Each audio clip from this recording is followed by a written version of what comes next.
होता है उसे क्या कहते हैं, सेट कहते हैं। मुख्तलिफ़ चीज़ों का वाज़ेह मजमुआ। जब हम कह रहे हैं ना प्रॉपर कलेक्शन, तो प्रॉपर कलेक्शन का मतलब ये है कि पूरी दुनिया के लिए या एक ख़ास तबके के लिए वो बात बिल्कुल सच होनी चाहिए, यानी उसमें किसी किस्म का इबहाम नहीं होना चाहिए।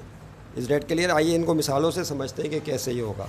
मिसाल के तौर पर एग्जाम्पल अभी आपने दी थी, बयान की थी, एक दफ़ा फिर एक दो मिसालों के बाद आ जाते हैं अपने असल टॉपिक की तरफ।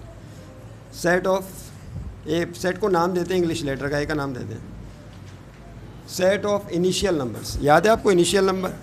Set of natural number, set of natural numbers. Natural numbers का सेट कौन सा होता है? हम जानते हैं अच्छी तरीके से, ऐसे तमाम नंबर जो कि 1 से स्टार्ट हो। गिनती किसने सिखाई थी हमें? काउंटिंग किसने सिखाई है हमें? 1 2 3 4 5 बोलना किसने सिखाया है? अब आप ये नहीं बोलिएगा कि हमें टीचर ने सिखाया है, नहीं। जो फादर ऑफ अलजबरा है, इस उनका नाम क्या है? फादर ऑफ अलजबरा उनका नाम है मोहम्मद बिन मूसा अल ख्वारिज़मी। मोहम्मद बिन मूसा अल ख्वारिज़मी जो हैं, उन्होंने हमें काउंटिंग सिखाई है। और ये जो हम बोलते हैं ना 1 2 3 4 5, ये बोलना उन्होंने सिखाया काउंटिंग।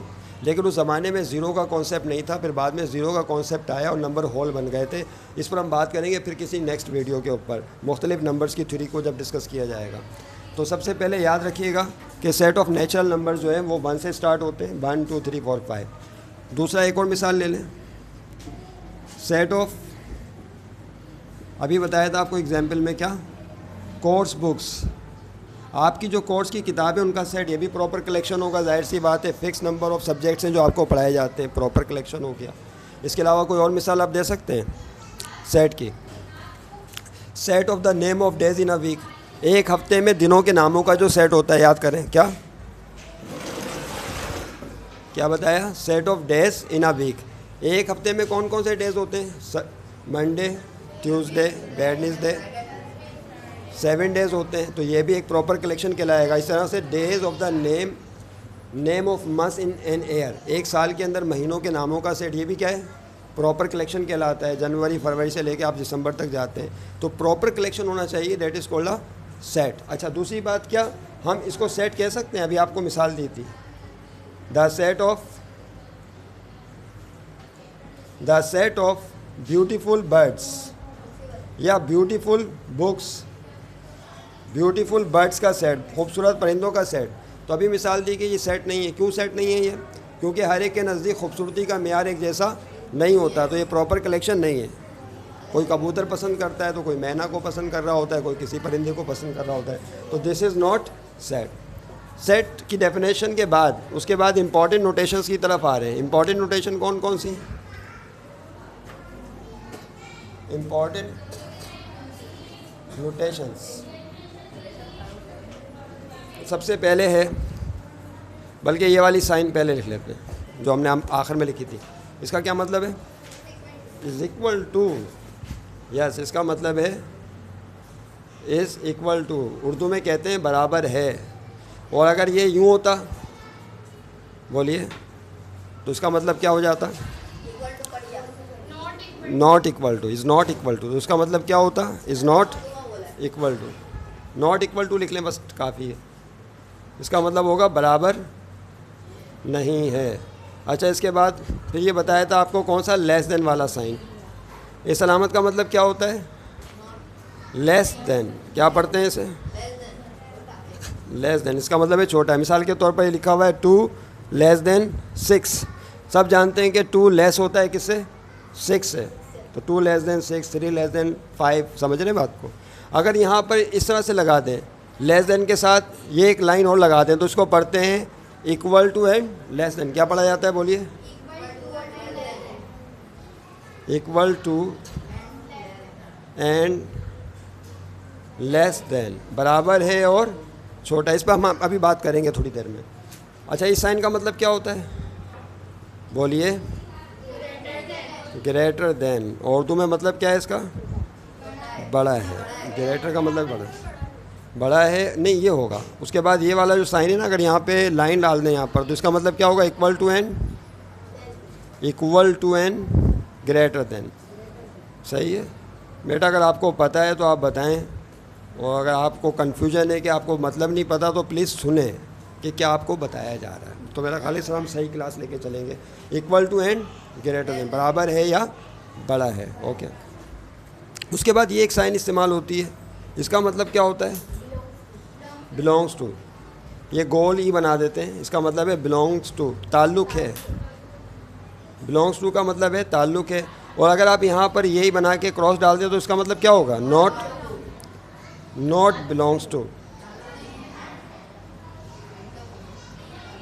नॉट बिलोंग टू, ताल्लुक़ नहीं है, इसका मतलब होगा ताल्लुक़ नहीं। और कौन सा साइन रह गया? 2-3 और साइन नोटेशंस बचे हैं, उनको देख लें।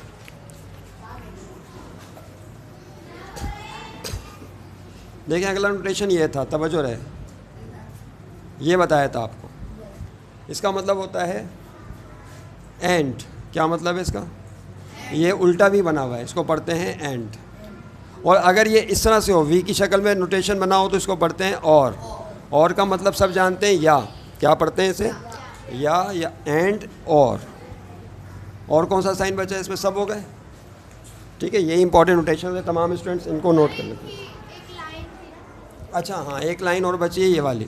ये जो लाइन आपको नज़र आती है स्ट्रेट, ये वो नोटेशंस हैं जो सेट थ्योरी पढ़ते वक्त आएंगी जगह जगहों पे। तो अभी से हम इनको कवर कर रहे हैं ताकि आपको इनकी नोटेशंस का सही अंदाज़ा और इल्म हो कि क्या है, आपको पढ़ना आना चाहिए।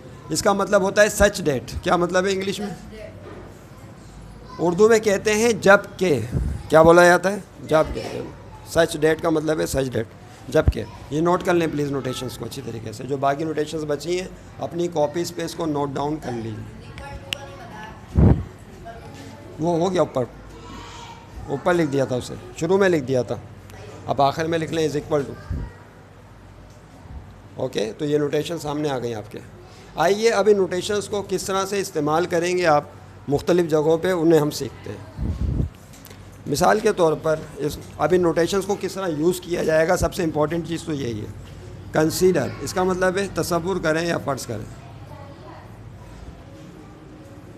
कंसीडर, फ़र्ज़ करें आपके पास कुछ नंबर्स हैं 1 से लेकर 10 तक, और हम एक्स का नाम दे देते हैं। X is equal to 1, 2, 3, 4, 5, 6, 7, 8, 9 and 10। ये हमने 10 नंबर्स लिख दिए और सब एक्स की वैल्यूज़ हैं। किसकी वैल्यू है सब? बोलिए। ये तमाम एक्स की वैल्यूज़ हैं। एक्स की वैल्यूज़ का नाम दे दीजिए सब। तो 1, 2, 3, 4, 5, 6, 7, 8, 9, 10 these are the values of X. अच्छा, अगर आपसे कहा जाए कि ये एक्स की वैल्यूज़ बताइए, तवज्जो रहे, बहुत इंपॉर्टेंट बात हो रही है, क्योंकि ये कॉन्सेप्ट क्लियर होगा तो हम सेट थ्योरी में इन हो जाएंगे और उसके तमाम सवालात को आसानी के साथ हैंडल करना हमारे लिए इंशाल्लाह आसान हो जाएगा। अगर ये लिखा हो, फ़र्ज़ कर ले मैं आपके सामने लिख रहा हूँ, इसको पढ़ेंगे एक्स। ये साइन अभी बताई थी आपको, किसकी है? लेस देन की। X is less than 5, x is less than 5, इसका मतलब है एक्स छोटा है 5 से। तो अब बताइए 5 से छोटा एक्स है तो कौन कौन से नंबर ऐसे हैं जो कि एक्स के लिखे जाएंगे इसके आगे? बोलिए।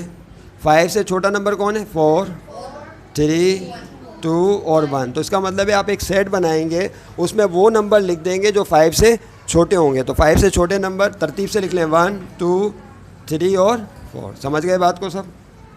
अच्छा, अगर यही एग्जाम्पल इस तरह से दी जाती, लिखने से ज़्यादा जो है ना समझने पर ध्यान देना आपने, याद रखिएगा। लिख तो लेंगे आप, उसका मसला नहीं है। अगर ये इस तरह से हो, इसको पढ़ते हैं X equal to and less than. अभी हमने साइन सीखी है, equal to and less than. तो बताएं इन दोनों में क्या फ़र्क आएगा? एक्स 5 के बराबर है और 5 से छोटा है, तो उसके अंदर 5 भी शामिल हो जाएगा। यानी क्या होगा? 1, 2, 3, 4 और इस दफ़ा 5 भी आ जाएगा, क्योंकि एक्स इक्वल टू 5 है और 5 से छोटा भी है। समझ गए बात को? मेरा ख्याल आपकी समझ में आ गया होगा। उसके बाद कुछ मिसालें और।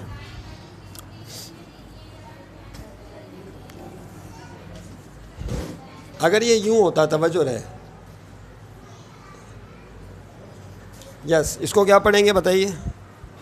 x इज़ ग्रेटर देन 5, यानी x 5 से बड़ा है। तो x की वैल्यूज़ आपने 1 से 10 तक असाइन की हुई हैं यहाँ पर। तो x 5 से बड़ा है, तो 5 से बड़े नंबर कौन कौन से हैं? बोलें। 6, 7, 8, 9 और 10।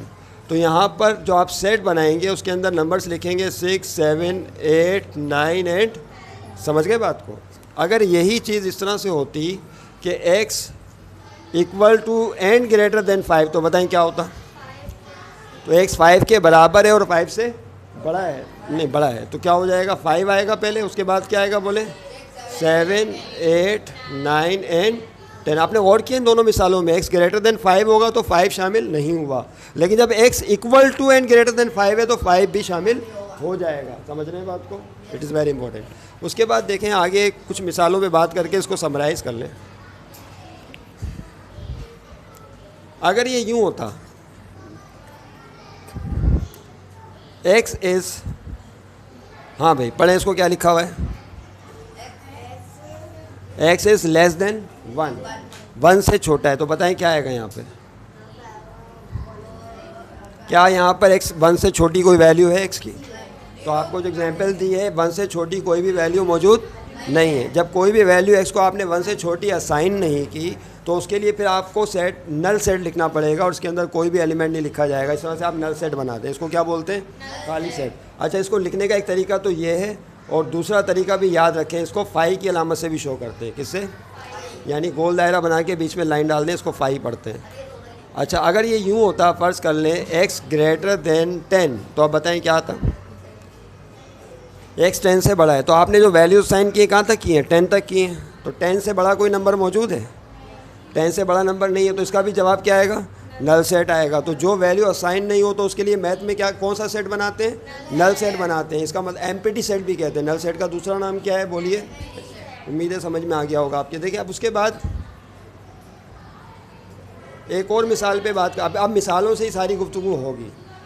अब देखिए यहाँ पर अगली मिसाल दे रहे हैं, लेकिन मुझे माइक भी छोड़ना पड़ जाएगा। x, कौन बताएगा इसको, ये क्या लिखा हुआ है बताएं। अब इसको यहाँ से पढ़ें तो ये लिखा हुआ है, चोंच यहाँ पर बंद है, इसकी चोंच यहाँ पर है और यहाँ मुंह खुला हुआ है, तो यहाँ पढ़ें 5 लेस देन x, क्या पढ़ेंगे, और यहाँ से पढ़ें, यहाँ पर x का मुँह, x की तरफ इसका मुंह खुला हुआ है, तो x इज़ ग्रेटर देन 5। दोनों तरफ से पढ़ सकते हैं, यहाँ से 5 लेस देन x होगा और यहाँ से पढ़ेंगे तो x ग्रेटर देन 5 होगा। समझ रहे हैं बात को? तो ये ज़रूरी नहीं कि आप हमेशा लेफ़्ट साइड से पढ़ें, आप इसको राइट साइड से पढ़ लें। तो 5 इज़ ग्रेटर देन x, तो कौन सी वैल्यूज़ आएंगी बताइए, greater than, x is greater than 5, तो ये वही वैल्यूज़ आ जाएंगी जो आपने यहाँ लिखी थी। 5 से बड़ी वैल्यूज़ कौन सी हैं बोलिए, 6, 7, 8, 9, 10। आपने गौर किया कि हमने पोजीशन चेंज कर दी है, सिर्फ पोजीशन चेंज करने के बाद सेट लिखा है। तो इस तरह से लिखा जा सकता है। अगर आपकी समझ में आया तो बताएं फिर इसको कैसे लिखेंगे, कौन बताएगा,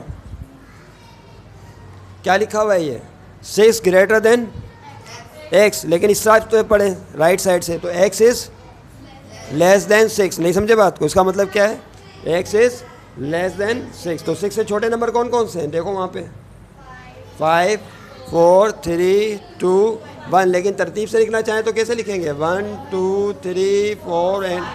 तो ये बात रोज़े रोशन की तरह वाज़े हो गई कि जब आप लेस देन और ग्रेटर देन पढ़ते हैं तो उसको दोनों साइड से पढ़ सकते हैं, लेफ़्ट साइड से भी पढ़ सकते हैं, और अगर x लेफ़्ट पर है तो लेफ़्ट साइड से पढ़ेंगे, और अगर x राइट पर है तो राइट साइड से पढ़ेंगे। और इस बात का ख्याल रखेंगे कि जहाँ पे चोंच होगी वो लेस देन है और जहाँ पे मुंह खुला होगा वो ग्रेटर देन है। समझ गए बात को? ओके, जिसकी समझ में आया आखिरी मिसाल इसके साथ देखें, ये लिखा हुआ है x,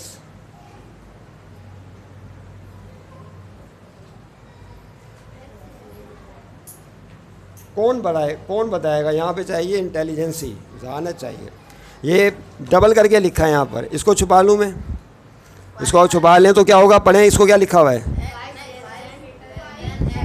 x की साइड से पढ़ें, क्या लिखा हुआ है, x ग्रेटर देन 5। तो अब 5 से बड़े नंबर कौन से हैं, 6, 7। और अगर इसको छुपा लें तो आप क्या पढ़ेंगे, x लेस देन 8। इसका मतलब है x 5 से बड़ा है और 8 से छोटा है। तो 5 से बड़ा कौन है, 6, और 8 से छोटा, तो इसका मतलब है कौन कौन से नंबर आएंगे, 6 और 7। तो यहाँ पर आएगा 6 और 7।